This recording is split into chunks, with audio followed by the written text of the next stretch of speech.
Hi everyone! Welcome to Souped Up Recipes. Today we are making sweet preserved garlic.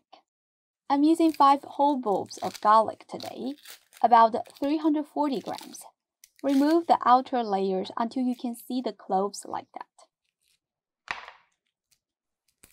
Then clean up the messy root. Dissolve 2 tablespoons of salt into 1.5 liters of water. Soak the garlic in the salt solution for 24 hours. This will help to remove the sharp, pungent flavor of the garlic.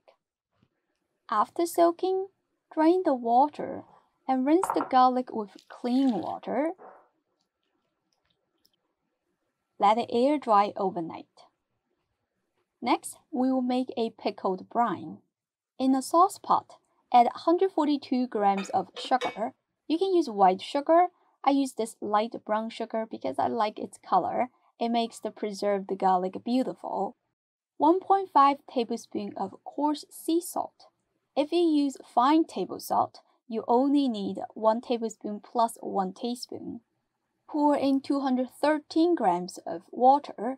Put on the lid, turn the heat on medium and bring this to a boil. Swirl the pot slightly so you can dissolve all the sugar and salt.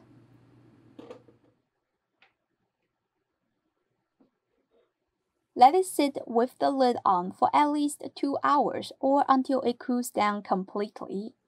Then pour in 142 grams of vinegar.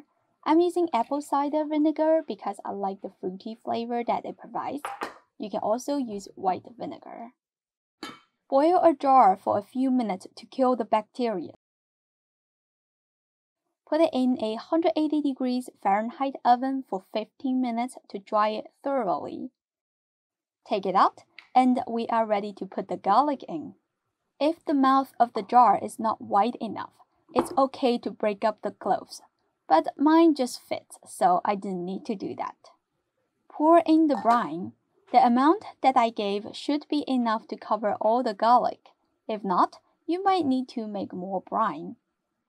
I also like to use a weight to press the garlic down so they don't float to the top. That's it. You just let this sit at room temperature and wait for 1 month. I hope you give this a try soon and serve it with some crumbled bread lamb soup. Thank you for watching and I will see you next time. Bye!